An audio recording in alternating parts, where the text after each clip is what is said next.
Hi, it's Tina D'Aversa coming to you from the EXP Beach Buzz with Nancy Sebastian, and I just want to talk a little bit about the weather. I've had a dozen calls today. How's the weather going to be? Are the thunderstorms going to last? Well, as you can see, it's beautiful. It's 1 o'clock p.m. and we've gotten past our thunderstorms early today. We might have some late tonight. Please don't let that keep you from coming to the beautiful Alabama Gulf Coast. We're here in Gulf Shores and all along Orange Beach, and I think the weather's going to be good enough that you can get plenty of beach time. The Masters tournament is going on at the wharf this weekend, so come on down and see us and tell them the Beach Buzz sent you.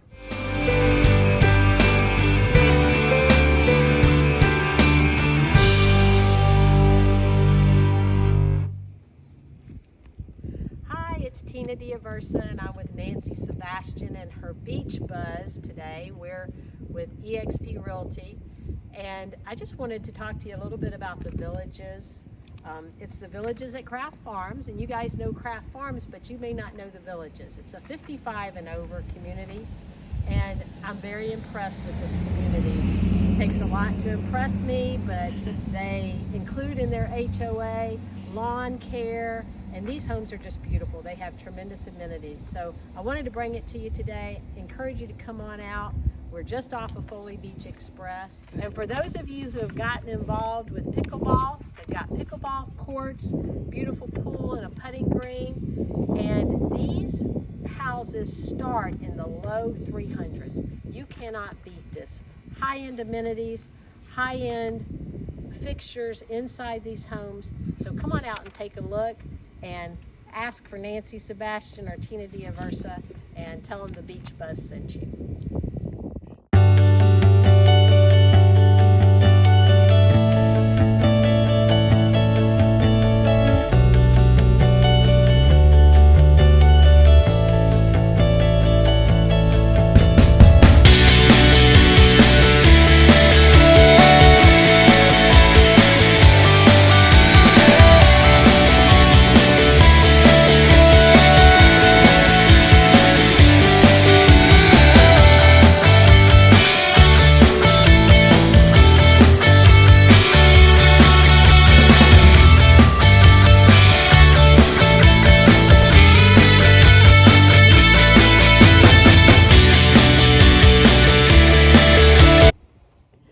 Hey y'all, it's Nancy Sebastian with EXP Realty, and we are doing our Beach Buzz.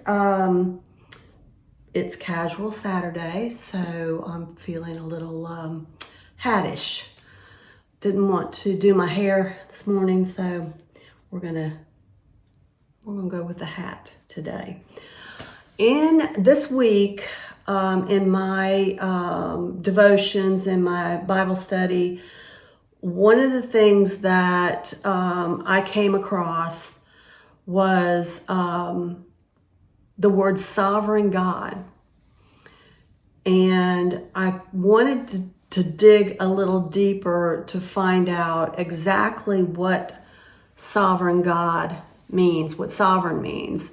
The Webster's dictionary has sovereign as an adjective, supreme, highest power, and absolute, to name some of the things that they define sovereign at. As a noun, they define sovereign as a king and a ruler.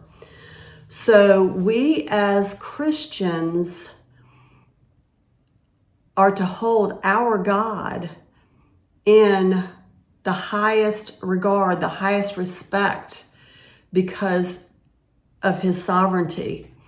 And let me run through some scriptures to show that that sovereignty and what it means to us as Christians. In Isaiah, specifically 43 and 5, Isaiah is explaining to us, by the way, Isaiah was a prophet, and he spoke of the coming of Jesus all through the book that he wrote, Isaiah, after himself. But anyway, he is explaining God's sovereignty to us in verse 5, 43 verse 5. Do not be afraid, for I am with you. I will bring your children from the east and gather you from the west. I will say to the north, give them up, and to the south, do not hold them back. Bring my sons from the altar and my daughters from the ends of the earth. Everyone who is called by my name, who I created for my glory, whom I formed and made. So here he's saying that he formed us, he made us, he created us, and we are his sons and his daughters. One of my very favorite stories, if you want to call it a story, in the Bible, and it's all throughout the Gospels, and it's where Jesus and his disciples are going to perform a miracle. A man had come to them and said his daughter was dying and wanted Jesus to come and heal her. And there had been a woman that had been very sick for a long time, and she heard about Jesus, and she said, if I could just go to him, if I could just go to him. And this woman doesn't even have a name in the Bible. They call her the woman with the issue of blood. And so she's bled for so many years, but she had heard of Jesus, and just by her faith, she said, if I could just touch the hem of his garment, I will be healed.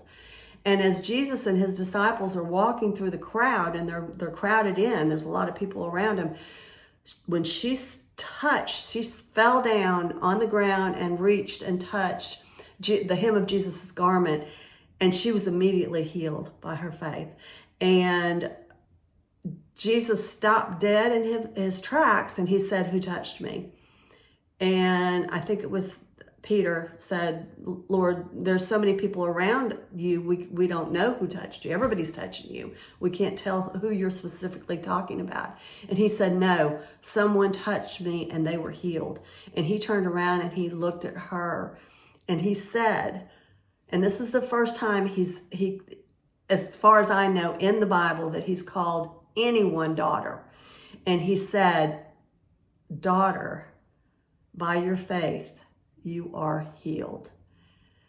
That's my favorite one in the Bible. One of my favorite ones. There's a lot that Jesus does that's my favorite. But, to me is, he just called her daughter. And Isaiah is saying, and bring my sons from afar and my daughters from the ends of the earth.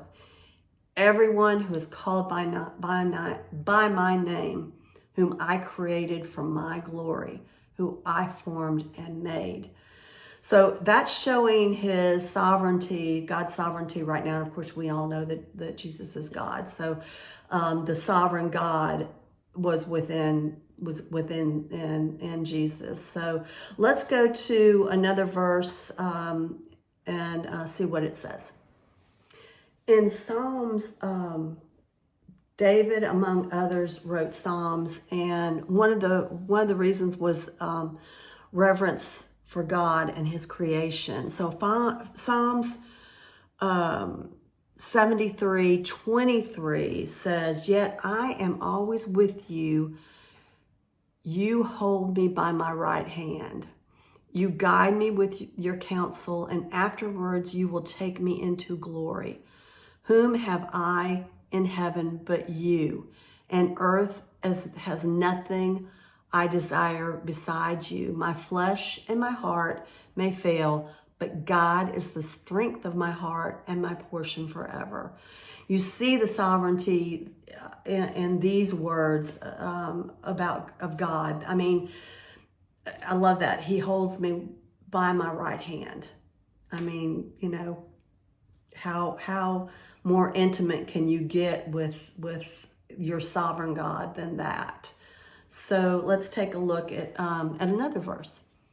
In Ezekiel 34:11, Ezekiel wrote the book Ezekiel after himself about God's holiness. So in 34:11, it states, "For this is what the sovereign Lord says, I myself will search for my sheep and look after them, as a shepherd looks after his scattered flock when he is with them.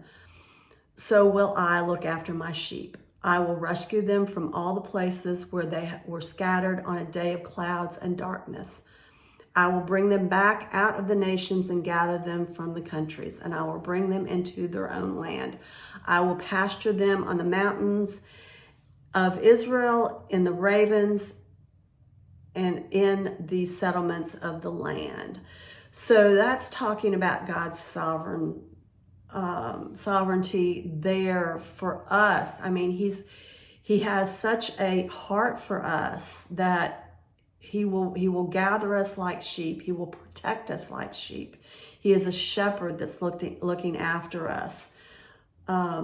Let's look at another verse. 2 Samuel 7, verse 22. And Samuel,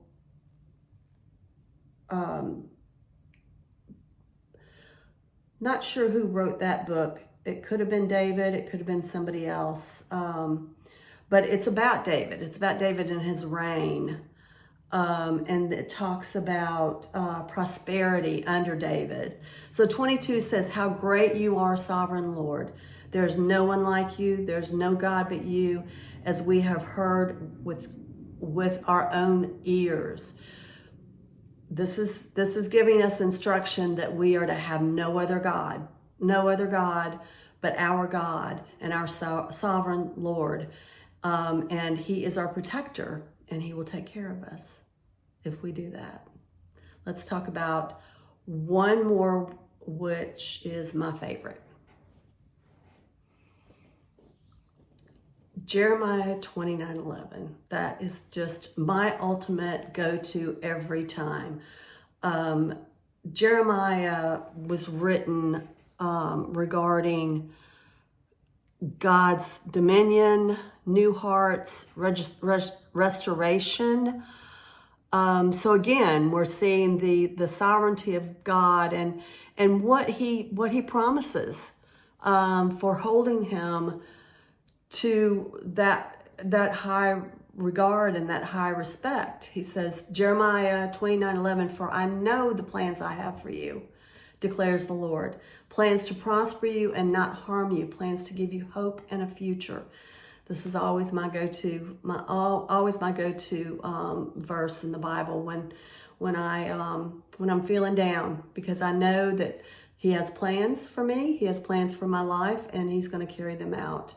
So aren't you glad that we can rest in the fact that we serve a sovereign God, and he loves us and he takes care of us? Well, come back for next week for more Bible study, and I hope you enjoyed this. Take care. Hi, it's Tina Diaversa, and you can own this deeded boat slip with 12,000-pound boat lift. The boat slip is number 48 at Orinoco Cove. It accommodates a boat up to 54 feet. We're conveniently located in the Gulf of Mexico, just off of Perdido Pass. Great thing about owning a boat slip without having to own the home is that this particular boat slip in Orinoco allows the owner to be a part of the HOA. So you enjoy all of the amenities, including the clubhouse, restrooms, and the pool, any amenities that owners enjoy. This doesn't happen very often, that we have a boat slip without having to purchase the home. So come on out to Orinoco Cove and take a look at this great slip. It's number 48, right off of Canal Road on 4688 Walker Avenue in beautiful Orange Beach, Alabama.